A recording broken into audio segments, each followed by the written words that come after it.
So there's a popular theory circulating online that Beyoncé has a clause in her contracts or agreements with other artists that require them to publicly thank or acknowledge her during their performances or acceptance speeches. However, there's no concrete evidence to support this claim. But let me dig into this and then you decide for yourself. There have been several instances that have contributed to the speculation. The craziest one for me is Adele. So during the 59th annual Grammy Awards in 2017, Adele won the award for Album of the Year for 25. In her speech though, she thanked Beyoncé saying, "I can't possibly accept this award and I'm very humbled and I'm very grateful and gracious, but my artist of my life is Beyoncé. And this album to me, the Lemonade album, was just so monumental and so well thought out and so beautiful and so soul-bearing. And we all got to see another side to you that you don't always let us see, and we appreciate that. And us artists here adore you. You are our light. And the way you make me and my friends feel, the way you make us stand,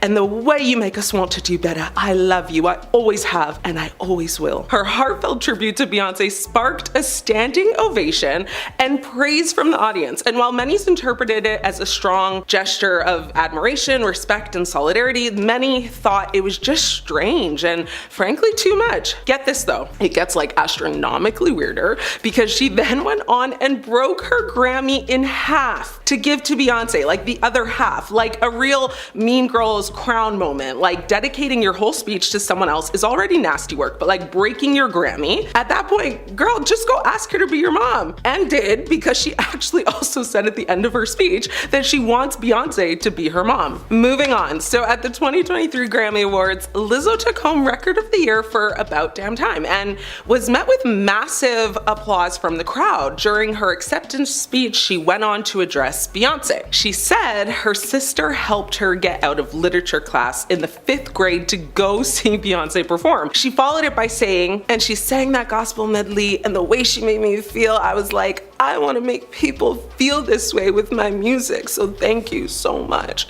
You clearly are the artist of our lives. Beyoncé seemingly was brought to tears and the crowd to their feet cheering. But this wasn't as intense as Adele, but still, nonetheless, it fed into the theories that Beyoncé forced her to do this. At this point, I'm ready to say thanks to Beyoncé myself. Although this next incident is a little different, it's still so absurd and has been talked about millions of times throughout the years, so I want to touch on it briefly. Yes, the 2009 MTV Video Music Awards incident between Kanye West and Taylor Swift. In case you've been living under a rock, allow me to quickly give you some context. So, West storms on stage and interrupted Swift's acceptance speech for You Belong With Me by taking the microphone out of her hand and saying, "Yo, Taylor, I'm really happy for you, I'm gonna let you finish, but Beyonce had one of the best videos of all time." This incident is considered to literally be one of pop culture's biggest moments in history.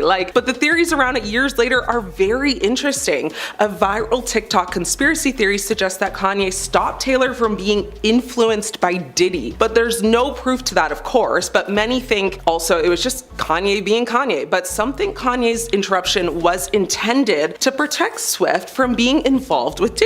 He was apparently trying to create a rift between Beyoncé and Swift, as she had close ties with Diddy at the time. Now, many TikTok users believe West knew about Diddy's allegations of preying on younger artists and wanted to keep Taylor Swift away from him and Beyoncé's influence. One Twitter, or X user, attempted to explain the theory and wrote, "This Diddy thing is making people go insane. The conspiracy theories got me weak. They saying Beyoncé was gonna unalive Taylor Swift, so Kanye saved her when he interrupted her on stage. But hey, I've never seen so many positive Kanye comments in a while, so a win is a win." Another user wrote, "Now I see it. He's not angry at Taylor, he's stressed. You people, listen now, search up how many artists were saying that stuff for Beyonce." And because Kanye knew what was going on, he said it to protect her just in case. And that wax figure, it was all for publicity to make up beef so the true dark reason won't see the light. Of course, there's absolutely no proof that supports these claims, but it is food for thought, right? The most recent viral thanking of Beyonce incident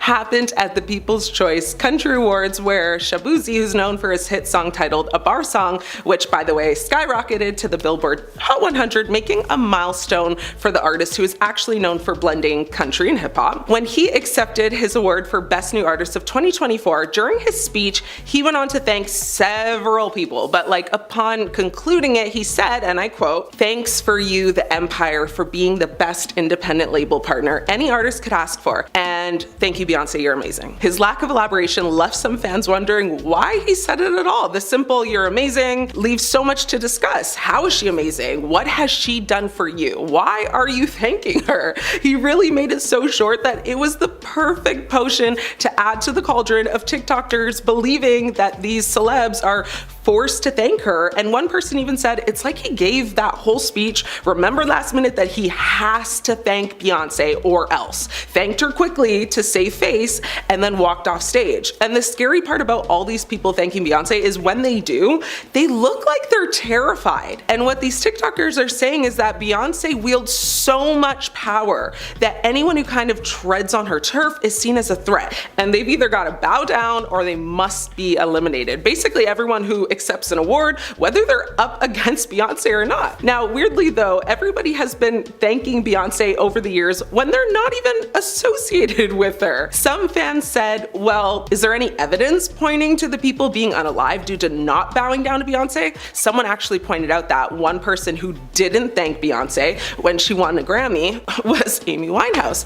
And yikes, she passed away the very next year. Also, Aaliyah also passed when she was entering the scene around the same time as Beyonce, and both were almost neck and neck when it comes to being the most up-and-coming star. Many think she falls victim, and to be quite honest with you, Aaliyah was actually more popular than her and on a trajectory to being the bigger star. Aaliyah was the princess of pop, but Beyonce wanted to be queen. Many say if Aaliyah hadn't passed away, Beyonce would be nothing today. Well, maybe not nothing, but definitely not as big as she is now. And let me give you some chills real quick. What's really creepy is that it was alleged at the time that Jay-Z was involved, or at least wanted to be involved with Aaliyah intimately. But Aaliyah was actually dating Jay-Z's friend Damon Dash, who, by the way, would go on to say that Jay-Z is a deceitful man. Now, on the fateful day of Aaliyah's passing, Aaliyah actually called Damon Dash and said she didn't feel good, something was off, and her intuition was telling her not to get on the plane. And apparently, Dash told her, you know you have to. Apparently, and also according to a book written by Kathy Landoli titled Baby Girl, sources said Aaliyah apparently was given a sleeping pill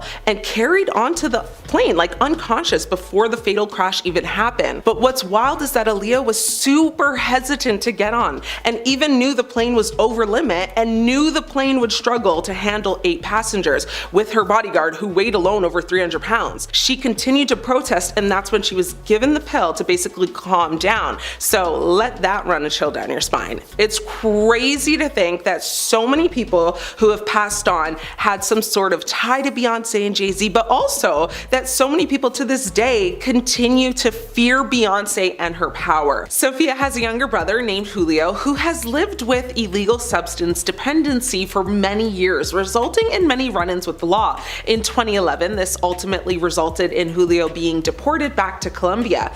When speaking about her younger sibling, Vergara said, to see somebody ending their life prematurely over 10 years, little by little, that's the worst punishment.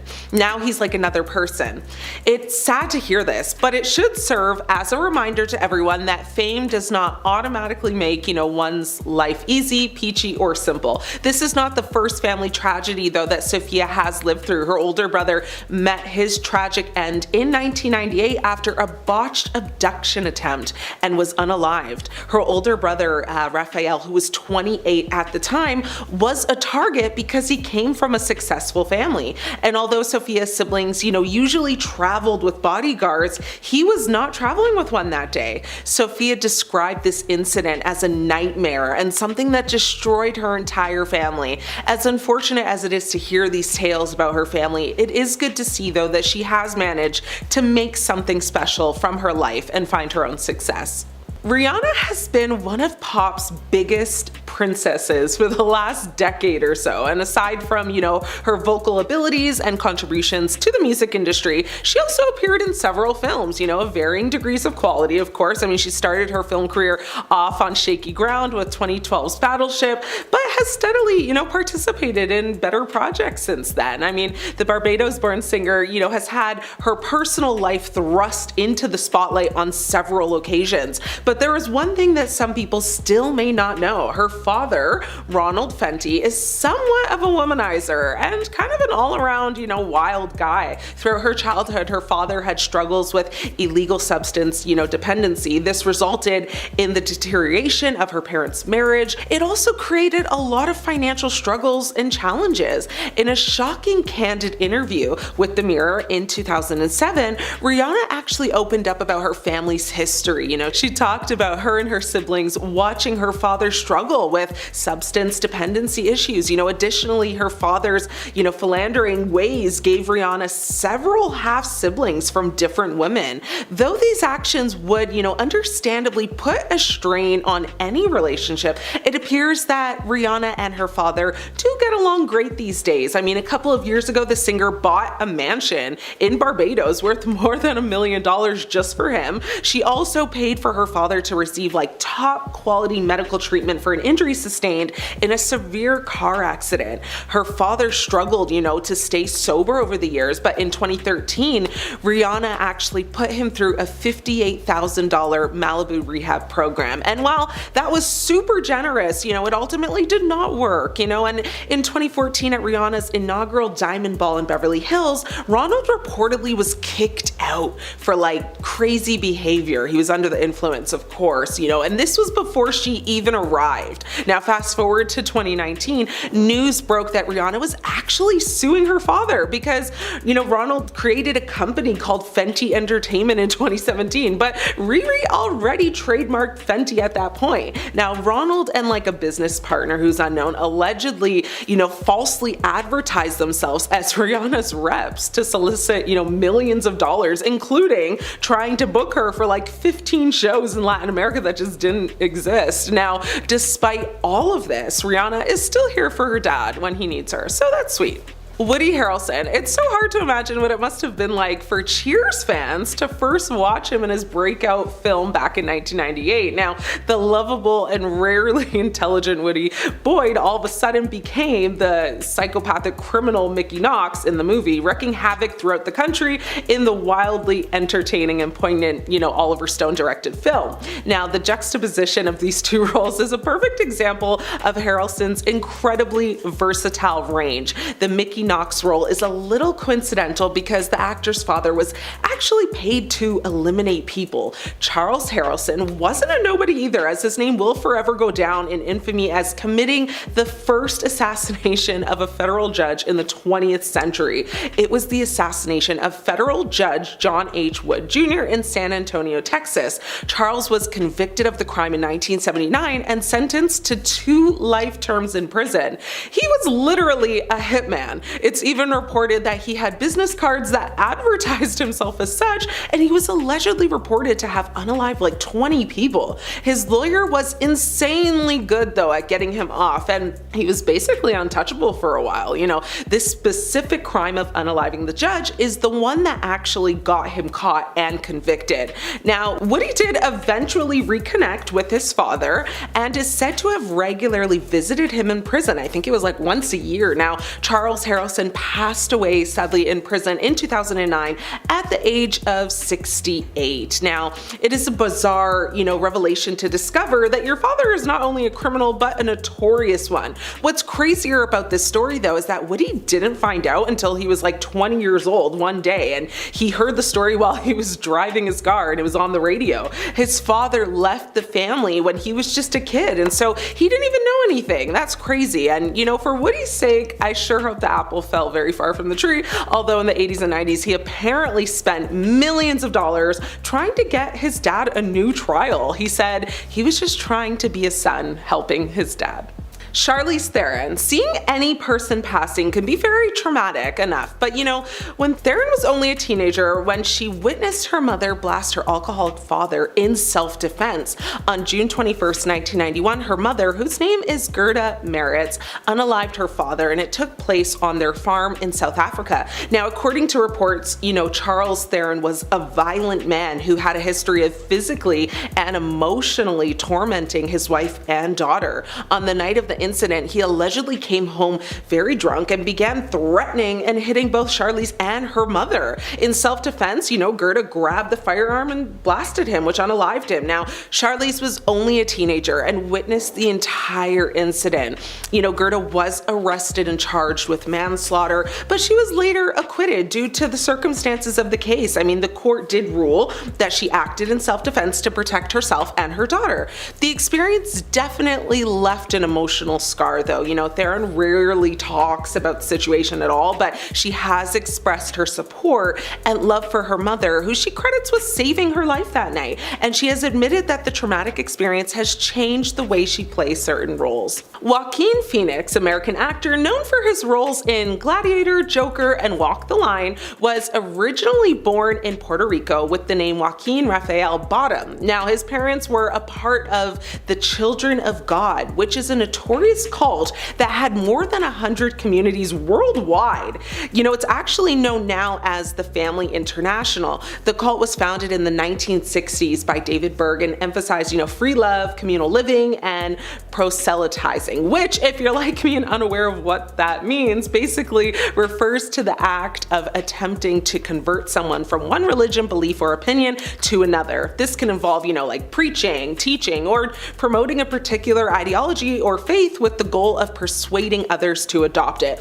Anyway, Joaquin's parents, John Lee Bottom and Arlene Sharon Dunetz, were both members of the cult when he was born in 1974. Now, the family actually traveled extensively, spreading this and performing music, and Joaquin has spoken about the unconventional and often unstable upbringing he experienced. However, in 1978, when Joaquin was about 4 years old, his parents left the cult due to concerns about its increasingly authoritarian and exploitive practices. Now, they fled the cult and moved to America, settled first in Florida, and later moved to Los Angeles, where Joaquin began his acting career. Joaquin has spoken publicly about the difficulties of his childhood and the challenges of adjusting to life outside the cult. Despite all of this, he has also credited, his unconventional upbringing with shaping his creativity and worldview. He also credits, a lot of his life's work to his late brother River, who was also a very successful actor and sadly passed at a young age. Now, speaking of cults, Rose McGowan was born into the same cult as Joaquin Phoenix. Yes, you heard me right. That's crazy. I know, the same, but literally just in a different community and country, actually. Rose's parents were heavily involved in the Children of God. Rose was born on September 5th, 1973 in Florence, Italy, to Daniel McGowan and Terry McGowan. Now, at the time, her parents were part of Children of God. Now, when Rose was actually 10 years old, her family decided to flee the cult forever when they started to see women being mistreated and forced to act as servants to the men in the community. In various interviews, Rose has credited her father with saving her and her siblings from the cult. She's described how her father became, disillusioned with the cult's practices and decided to escape, saying they left in the middle of the night, taking his whole family with him. She said he made that decision in order to protect them. And she has spoken about the difficulties they faced after leaving, including adjusting to mainstream society and dealing with the trauma they experienced while actually in the cult. Now, Rose to this day has been such an outspoken critic and has used her platform to raise awareness about the dangers of cults and the importance of just protecting children from it. In 2013, Corey Feldman went on The View to talk about how the predator numbers are larger than anybody knows and include a ring reaching up into the Hollywood elite that's been shielded for years by the establishment. Barbara Walters looked at him with disbelief, hands clasped across her stomach, and snarled, "You're damaging an entire industry," as if to say that Hollywood itself was more valuable than wrecking lives. In a lengthy statement posted to Twitter, Charisma Carpenter detailed how Josh Joss Whedon allegedly mistreated her during her time on both of his hit shows that she worked on, Buffy and Angel. Carpenter wrote that after nearly 2 decades of staying quiet and making excuses for traumatizing events, she finally had the courage to call out Joss Whedon for using his power in a bad way on numerous occasions. Following Charisma's allegations, which included claims that Whedon continuously made passive-aggressive threats to fire her, called her fat when she was 4 months pregnant, pitted cast members against one another, and unceremoniously fired her after accusing her of sabotaging the show, several of her Buffy and Angel castmates shared their thoughts on the situation and messages of support. Sarah Michelle Gellar, who played Buffy on Buffy, said that while I am proud to have my name associated with Buffy Summers, I don't want to be forever associated with the name Joss Whedon. I stand with all survivors and am proud of them for speaking out. James Marsters, who played Spike, mentioned that while he will always be honored to have played the character, the Buffy set was not without challenges. He does not support harm of any kind, and he was heartbroken to learn of the experiences of some of the cast. He sent his love and support to everybody. So there was a lot of suspicions about the casting couch as a term used to characterize stars who are handed roles in exchange for favors long before the Harvey story broke. Megan Fox was one who spoke out. She spoke with GQ and laid out the cold hard facts, putting the rumors to rest. The actress stated that she would be honored to meet Hollywood legends and that she would be overjoyed by prospects, and then when she arrived, she would find out that meetings would be just a ruse. Many males in the profession were able to get away with sleeping with a lot of women,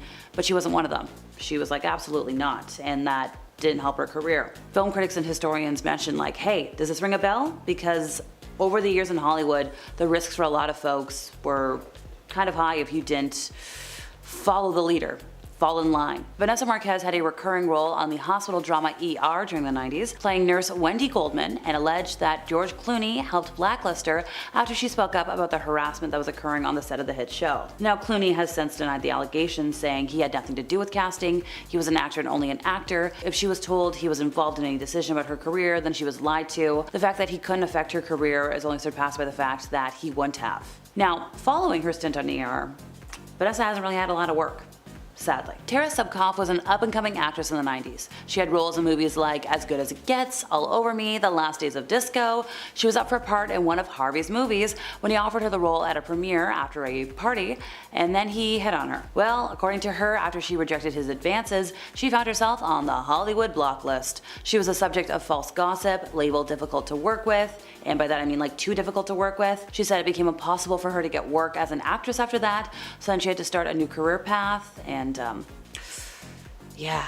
Poor thing. Harvey, once again, had Mira Sorvino's career derailed after she rejected his advances. She mentioned to Ronan Farrow that she had rejected him on several occasions and had even reported his harassment to a female employee at Miramax, and had then noticed that her career was starting to suffer. She mentioned like there may have been other factors, but she definitely felt iced out and that her rejection of Harvey had something to do with it. In December of 2017, director Peter Jackson came forward and admitted that Harvey had badmouthed Sorvino to him, telling him that she was a nightmare to work with and he should avoid her at all costs. Seeing a pattern here today. Tippi Hedren was Alfred Hitchcock's most iconic leading lady. Under his direction, she went from being a model to a respected actress. Unfortunately, he wanted a little more than to just direct her on screen. He was reportedly quite obsessed with her and made a number of unwanted advances, which she rejected. She said, "He stared at me and simply said, as if it was the most natural thing in the world, that from this time on, he expected me to make myself available in that nature and accessible to him, however and whenever and wherever he wanted." Now, when Tippi tried to get out of her contract with Hitchcock, he threatened to ruin her career, and then he followed through with his threat.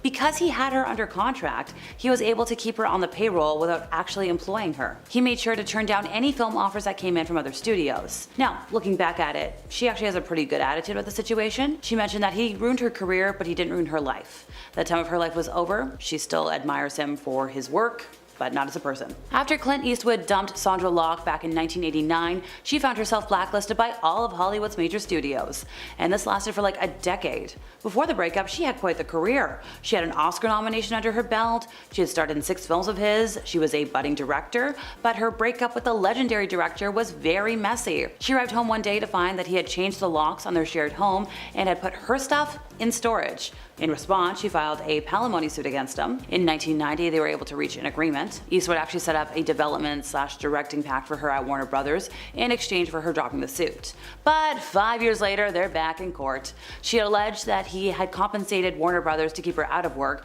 because they had rejected all of the 30 projects that she had proposed and didn't give her any of their in-house projects. When he realized the jury was going to side with Locke, he settled with her for an undisclosed amount. but her career was not magically resurrected. However, it did send out a message in Hollywood that powerful people can and will take advantage of their power, but in this case, we win. Being wrongfully touched is a problem for a lot of folks in Hollywood, be it man, woman, no matter what your gender is. A sad example of this is Brendan Fraser, who claimed in 2018 that at a public event, he went to shake the hand of the Hollywood Foreign Press Association president, or HFPA, Philip Burke, but instead Burke grabbed Fraser's behind. Now, Burke has described this account as a total fabrication, but then, in his 2014 memoir, he admitted to having groped him in jest. Sadly, when you combine this harm, Brendan's divorce at the time, and the death of his mother, it kind of launched him sadly into a depression that, combined with his health problems, led to a break in his career. He had completely turned away from the spotlight, but then he bravely and publicly shamed Burke for the indecency. Sadly, for quite a while after that, Brendan's work phone stopped ringing. But now he's back, and we'd love to see it. In March of 2012, Kim Kardashian was doused in flour while walking the red carpet at the launch of her perfume. I think it was called True Reflection. She was in West Hollywood. Now, prior to that, she was looking super cute. She was wearing these tight black pants, a matching blazer, a bright blue blouse, like it was a really cute fit. But the flour wound up covering like the entire upper half of her body and her hair, and it looked so gross. So at the time, she and her momager, Chris, they were quickly ushered into a private room. They, cleaned up, whatever, went back out. And Kim was like laughing it off. She said, "That is probably the craziest, unexpected, weird thing that ever happened to me. Like, I said to my makeup artist that I wanted more powder, and that's a whole lot of translucent powder right there. And I love laughing it off. Comedy's great." Apparently, the assailant reportedly ran off after throwing the flour, but then was intercepted by somebody who worked for Kim, held until the police arrived. She was arrested, but Kim didn't press charges, so the woman was released. And at the time, it was speculated that the attack was animal rights oriented. The woman allegedly shouted "fur hog" when she threw the flour. Sure, previously before that, PETA had called Kim out for her love of fur, but the organization denied that they were involved, and trust me, they're allowed to take credit for things that they do. Also, Kim wasn't wearing fur that day. This is not the Victoria's Secret fashion show, folks. So, Kim Kardashian's former media strategist, Shiraz Hassan, alleged that the infamous incident was actually staged to help promote the perfume. In the documentary The Kardashians' Billion-Dollar Dynasty, he claimed he told her, "Okay,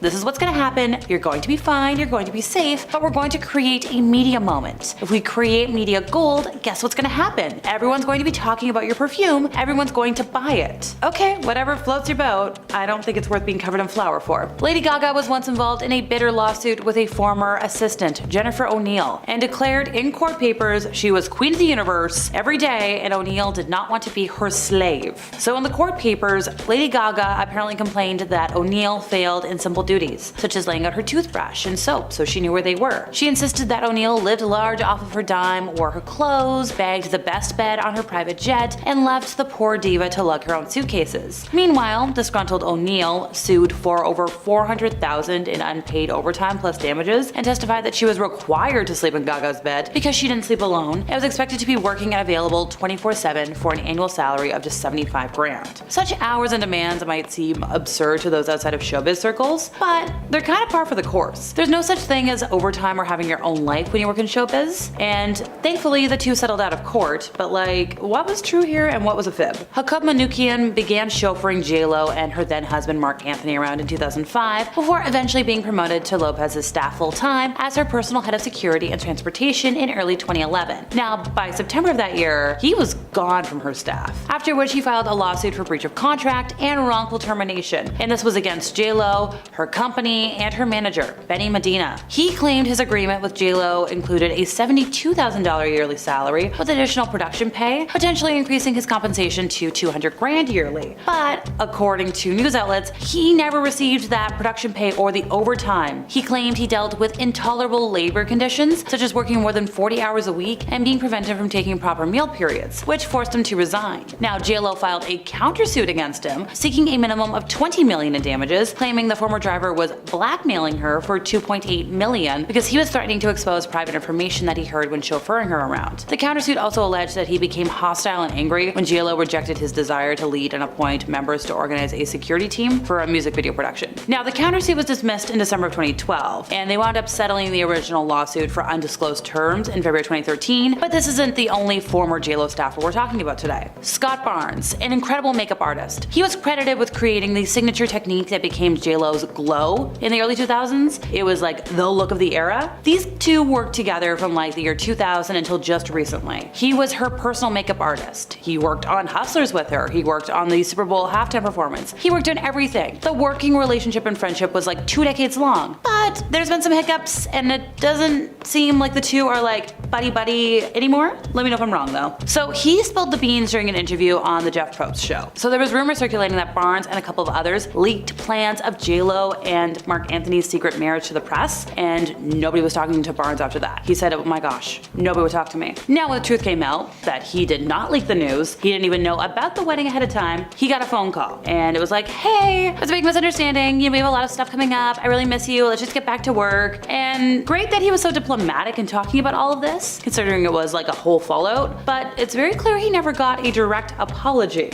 Also, at the time when that hiccup happened, it was really fast when the two reconciled, but it looks like they might be on the outs again, so maybe we'll get another tell-all. Mariah Carey's former personal assistant, Leanna Azarian, claimed she was subject to battery and harassment during her approximately 2 years of employment before being wrongfully terminated by the pop diva. I think that was in 2017. Now, that's according to a lawsuit that was filed with the Los Angeles Superior Court on that same day, which was the day that Mariah Carey sued Leanna, accusing her former assistant of secretly filming embarrassing videos, which was in violation of a standard NDA. Oh, and apparently the assistant was trying to extort her out of like $8 million. So according to a copy of the 32-page complaint from Leanna, she said she was hired by Mariah Carey in September 2015 at a salary of $250,000 per year. That eventually increased to almost like $330,000. She claimed the job entailed her to be on call 24 hours a day, 7 days a week to assist Mariah Carey and the manager. According to the lawsuit, Leanna claims the manager subjected her to verbal and physical harm, ridiculing her about body parts, making physical contact, and a lot of things that I can't repeat, but like,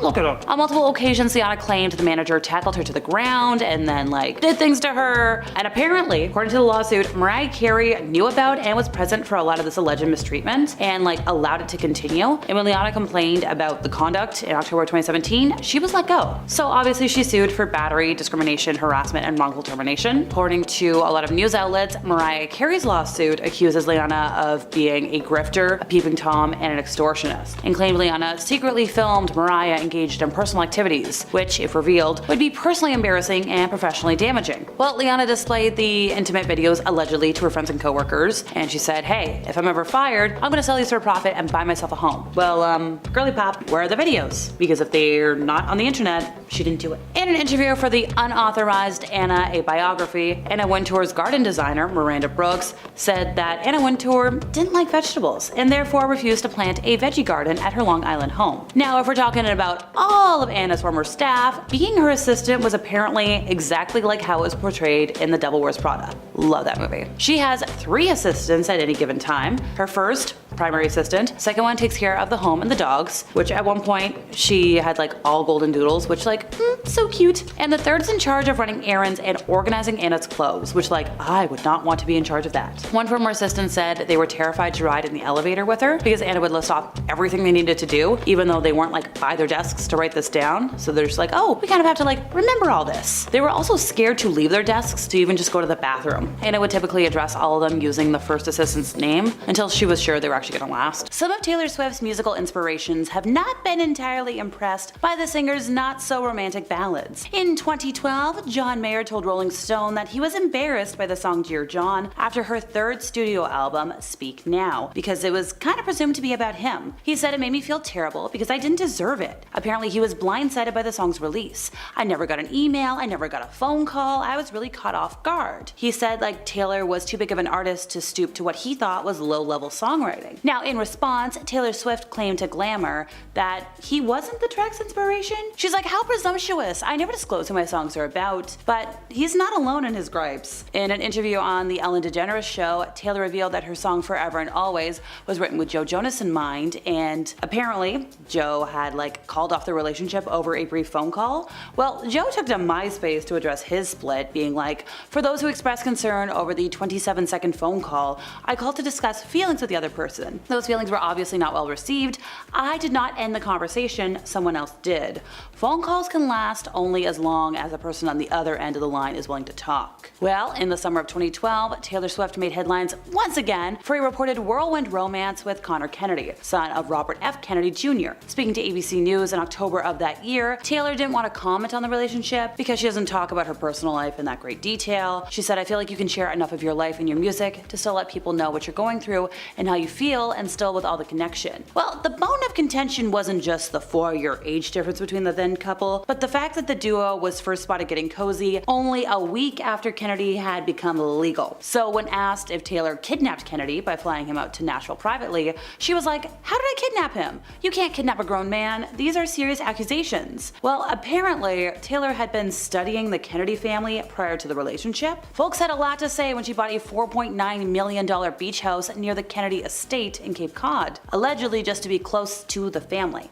And after the couple broke up, she sold the place. So when Taylor and Connor were dating, she was also accused of crashing a family wedding with him against the bride's wishes. Connor's cousin, Kyle Kennedy, was tying the knot with Liam Kerr, and Mother Victoria was like, "I didn't want Taylor in attendance." She told news outlets that apparently the couple texted her an hour before the wedding and was like, "Hey, can we come?" And she responded with a very clear, "Please do not come," and they arrived anyways. According to Victoria's account of the events, she graciously let Swift know her name, showed her the door afterwards.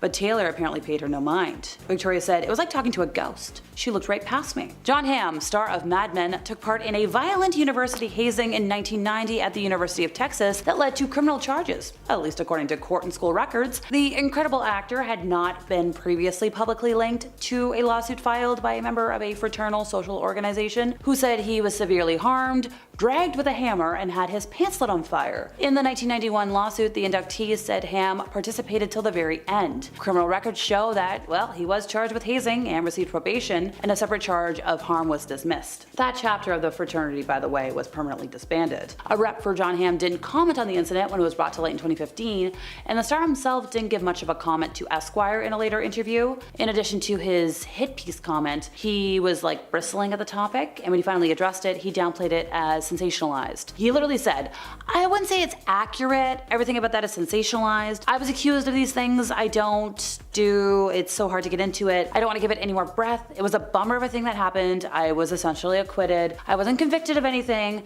I was caught up in a big situation, stupid situation, and it's an effing bummer. I moved on from it." So sure, none of the records were sealed. John wasn't famous when the incident happened, and his connection to the case didn't come to light until magazines reported on it. But the internet had opinions about how he talked about it, with one user on Twitter saying, "Jon Hamm addressing his hazing scandal in this profile is a great example of how not to sound sorry about hooking the claw end of a hammer underneath a freshman's you-know-what." Somebody else said, "Men like Jon Hamm were dangerous to be around on a college campus. Because if they thought hazing was okay, you can better believe they thought worse things were no big thing. Good men don't haze people. Men who do were trash." And that was according to Shades of Limelight. Fun fact, folks, there are more connections with mainstream Hollywood and the adult industry than you might think. Some major players such as Sylvester Stallone, Wes Craven, and Men in Black director Barry Sonnenfeld cut their teeth in the genre. It was also commonplace for many behind the camera to work interchangeably between the two worlds, sometimes using pseudonyms. So for example, cinematographer Wow Fernandez used names like Harry Flex for his adult film work, but he went under his real name for mainstream movies like Invasion USA, Friday the 13th, Final Chapter. In the early 1930s and then again in the 1940s, Joan Crawford was one of the most bankable stars in Hollywood. But before her star took off, there was a bit of a scandal that almost stopped everything. In 1923, a year before she first appeared on Broadway, Crawford reportedly starred in a movie called The Casting Couch. Now that name should give everything away, but in case you're a little bit lost, it was essentially an adult film. Crawford, trying to make ends meet and get her name out there, apparently starred in many adult movies around that time. Now she repeatedly denied her involvement, but researchers have found that sadly, she was blackmailed at the time because of the movie. Phil Lewis started his film career in the iconic 1988 comedy film Heathers. That movie centers around a slew of, crazy crimes times, and that would become all too relevant to Lewis in just a few years. In 1991, at the age of 23, Lewis was arrested after accidentally taking the life of a woman with his car. The amount of fun fluids in his system was over 3 times the legal level, which even his own defense attorney called extraordinarily high. Lewis claimed he was unable to remember anything for nearly 10 hours leading up to the accident, which was deemed possible due to his extreme level of intoxication. He was sentenced to 5 years in prison, but was reduced to just 1 after he spent much of his sentence working with a prison-based theater troupe that highlighted the consequences of that kind of crime. Now, despite these rough years as a young man, he continued to land guest roles in shows such as Married with Children, Boy Meets World, and then got that lead role on Sweet Life, which we all know him from. Uma Thurman said that Quentin Tarantino both hand necklaced her and spit on her for different shots for different moments in the films Kill Bill and Pulp Fiction, and Tarantino confirmed these allegations but defended the reasoning behind them. Now, Thurman has said that Tarantino also pushed her into doing a dangerous stunt that ended in a serious car accident, and these are all things that I think should be talked about more. Tippi Hedren was Alfred Hitchcock's most iconic leading lady. Under his direction, she went from being a model to a respected actress, but unfortunately he wanted a little more than to just direct her on screen. He was reportedly quite obsessed with her and made a number of unwanted advances, which she rejected. She said, "He stared at me and simply said, as if it was the most natural thing in the world, that from that time on, he expected her to make herself available and accessible to him, however and whenever and wherever he wanted." Now, when Tippi tried to get out of her contract with him, he threatened to ruin her career, and then he followed through on his threat. Because he had her under contract, he was able to keep her on the payroll without actually employing her. He made sure to turn down any film offers that came in from any studios. Looking back, she has a pretty good attitude about the situation, saying he ruined my career but didn't ruin my life. That time when my life was over, and I still admire the man for who he was, but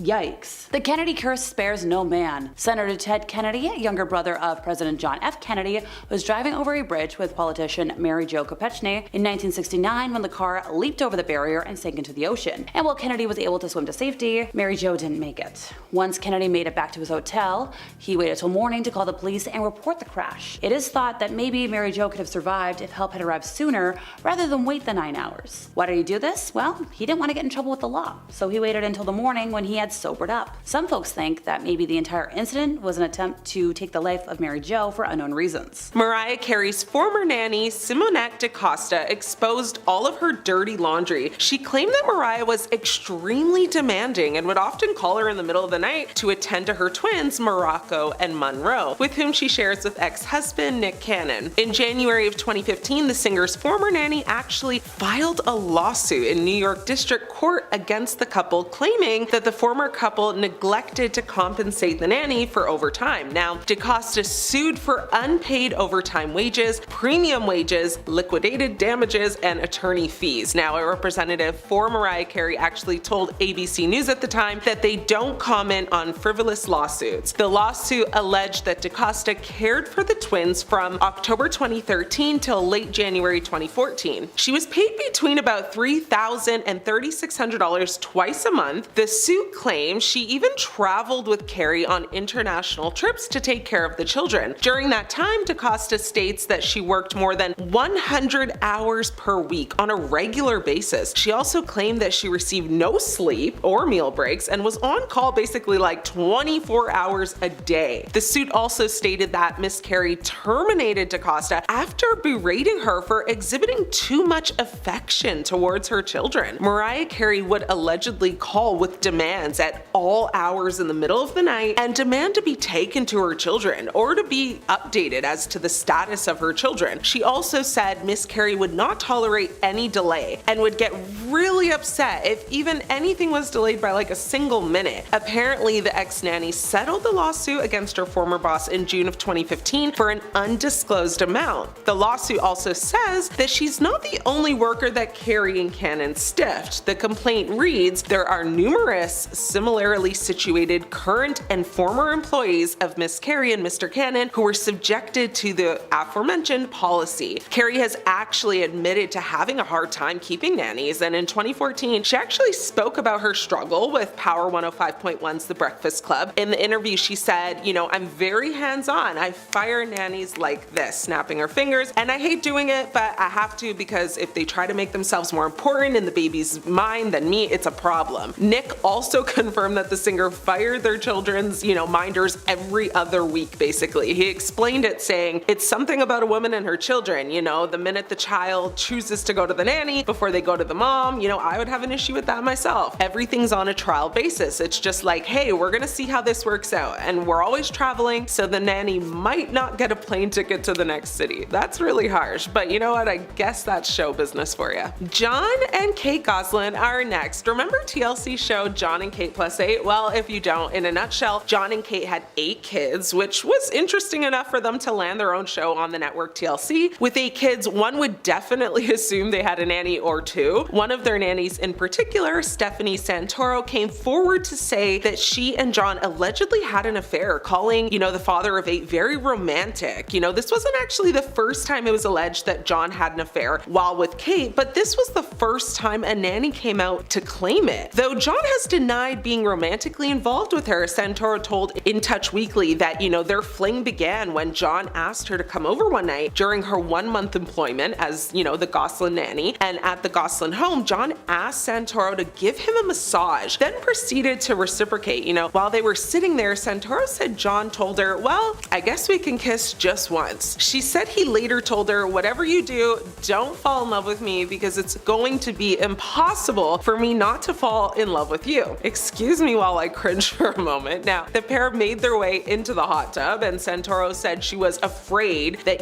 one of the kids was just gonna pop their heads out, but he told her to relax. Santoro said at one point he got out of the tub, went into the house to make sure the kids were all asleep. Now, that's when they actually moved to the apartment over, the garage, where Santoro said they continued whatever they were doing in the hot tub. And then he fell asleep afterward, reportedly. Now, John's reported romance affairs have been scrutinized by the tabloids since his split with Kate, while Kate spent much time spilling her heart out about the couple's problems. John was exploring the party scene. He was photographed on yachts, living it up as his marriage, basically fell apart. And in a People magazine article, Kate jokingly blamed an alien abduction for John's transformation from, a computer technician into basically a rock and roll jet setter. John told ABC News' Chris Como in an exclusive interview at the time that the headlines have been unfair. Magazine cover stories bashing him and praising Kate. He said, we're both off base and basically besides the point. He also made a point to say, I would say, let's finish what we gotta finish and move on with our lives and stop feeding into the frenzy. Santoro, the nanny, she spilled so much more though. She actually exposed how much they make an episode, to which he said to her that they made about $75,000 an episode. That's a lot. Now, she also spilled the tea on John's plans to slow everything down in order to fight Kate for more money during their divorce proceedings as well as actually fight for custody of the kids. Now, Santoro also said that in her opinion, all of this is about money and John's ultimate goal is to obtain the most amount of money possible, calling him money hungry. Now, the tea got hotter the more she spilled it though, because she also said John had admitted to taking illegal substances and recalled a time that herself and a friend went over to John's house and he was allegedly acting really weird. Santoro claimed that she never in her life been exposed to anyone who has been under any illegal influence, but said her friend has and knew exactly what John was, on. It should be noted that many people came to John's defense and said that Santoro was answering questions that Kate basically instructed her to answer and that she was simply looking for her, 15 minutes of fame. I watched her interview, of her dishing all this dirt, and honestly, she smiled while telling bad things about John. It was giving I want 15 minutes. It's also giving I got paid to say this, and it was also giving I'll never get in any position again for breaching confidentiality. But, go watch for yourselves, come to that conclusion on your own, don't let me influence you. Kate wasn't left out of the fire though once John and Kate became, just Kate +8 after their divorce. A nanny that worked for Kate specifically said Kate was a little too controlling when giving specific orders and that she gave employees a manual on her pet peeves and, to ensure that they actually would not, do those things. And also she wanted them to vacuum at specific times or place certain items on the floor. If the clock struck 9 p.m., the nanny was to literally stop in their tracks and stop whatever they were doing and just call it a a day so that she didn't basically have to pay them for overtime. The nanny also admitted she had to eavesdrop on the kids' conversation with their father John. The children's provider actually decided to stop working for Kate when she witnessed Kate punishing her son in front of her other children in a manner that was really uncomfortable to watch. We have a double celebrity whammy: Katie Lowes and Connie Britton. Katie Lowes, who you may know from ABC's hit show Scandal, where she plays Quinn Perkins, actually worked as a nanny for Connie Britton's son Eob before scoring her big role. Connie, you actually may know her from the show Nashville or Friday Night Lights. Before Katie made it really big in Hollywood, she actually worked numerous odd jobs to pay the bills, and one being a nanny. And when speaking to Jimmy Kimmel in October 2013, Lowes revealed that she had worked as a nanny to one celebrity who had a very unique way of parenting. She didn't disclose who it was, but Lowes told Kimmel that one anonymous celebrity parent refused to put their children in diapers, saying if the baby would start to make a face of frustration, what you would have to do is quickly remove the onesie, rush to the toilet, and hold the baby over the toilet. As crazy as that might have sounded, Lowes was able to laugh, at the absurdity of the situation in hindsight. Although Lowes did keep the identity of that celeb a secret, fans did put two and two together when Connie Britton actually spoke to E! News and admitted that Lowes was the nanny to her son. Apparently, Lowes was fairly good at her job, as the star later joked that she was upset when she got that little pilot. Now, despite all of this hee-hee and ha-ha on both of their ends, some fans thought it looked really bad on Lowes to expose something that specific to the public about another celebrity. Some thought she was low-key throwing shade, and one person even said they wouldn't have been happy if something like that came out about how they're raising their children on national TV. Fair. One person online at the time said, holding the baby over the toilet is actually a technique called elimination communication. It's a little uncommon, but not unusual. Not like some weird quirk she had. It's definitely a thing. With another person adding to that saying, yeah, Katie should have never exposed that publicly. It's so, particular, and many would easily find out that it was pertaining to Connie. I'd be mad. Well, it seems as though despite Connie being outed on her interesting parenting techniques, no love was lost, no fights were fought, and all was well in the end between them. Last up, we have David and Victoria Beckham. Now, the couple have been propped up as Hollywood's, golden couple for years. On the outside, they appear to be like the perfect family, but their former nanny, Abby Gibson, was actually fired for lifting up that veil of perfection. Gibson began working for the couple in May 2003, but resigned in March 2005 after a disagreement. Gibson made claims that both of the Beckhams would make over-the-top, insane demands that were nearly impossible to meet, which left her feeling like she was never doing her job properly. But that was just the start of the problems, because in a 7-page 2005 report, Gibson revealed that the couple had ongoing, intense arguments. According to Gibson, the seemingly very happy couple would have arguments literally all the time. The arguments were nothing new for Gibson, but there was a particular morning when she claimed she heard David call Victoria a really bad few words, which I won't say, but I will just say, at the time, Victoria was 7 months pregnant with their son Cruz. Now, the next day, after David left for work, Victoria allegedly revealed to Gibson that she didn't know what to do with their marriage. He was on about splitting up, and she pleaded for him to just wait until their third baby was born. Gibson actually claimed Victoria was deeply insecure about being pregnant and constantly compared her looks to younger women. One night she told Gibson, allegedly, "I feel fat and I feel like crap." What is, there to stop him from going out and finding someone who has more in the way of looks? She said Victoria had tearfully confided in her while also saying, "I don't know if he loves me still." Gibson also claimed that Beckham had affairs with personal assistant Rebecca Luz, a beautician also named Danielle Heath, and at least one other woman. The famous soccer star had been dealing with cheating accusations as early as 2010, 12 years after the couple famously tied the knot. Now, even before that, in 2003, he was photographed leaving a club with a mystery woman in Spain. That was the same woman that Gibson claimed he cheated on Victoria with, their personal assistant Rebecca Luz. Now, Gibson said, "She told me she had pleaded with him to tell her the truth about Rebecca. He told me she asked him, just tell me, did it happen?" And he replied, "No, it didn't." Abby Gibson sold her story to the News of the World after the Beckhams lost a high court hearing to keep her quiet. Now, Miss Gibson's disclosures provided the basis for an article titled "Beckhams Behind Closed Doors," which was actually published in April of 2005. Now, Miss Gibson, who was actually paid like $300,000 for her story, said she believed the Beckhams had already already discussed a separation and were not likely to be together in a year. In 2009, Gibson was ordered by a court to apologize for disclosing this private and very confidential information about them. She has since apologized for ever exposing these secrets and says that she vows to keep her mouth shut from now on. Well, duh, like obviously you got paid, girl. Of course you're gonna keep quiet now. In 2022, it was said that Oprah apparently spent a fortune to make sure the docuseries created about her never sees the light of day, after clashing with Oscar-winning filmmaker and director Kevin McDonald over the project.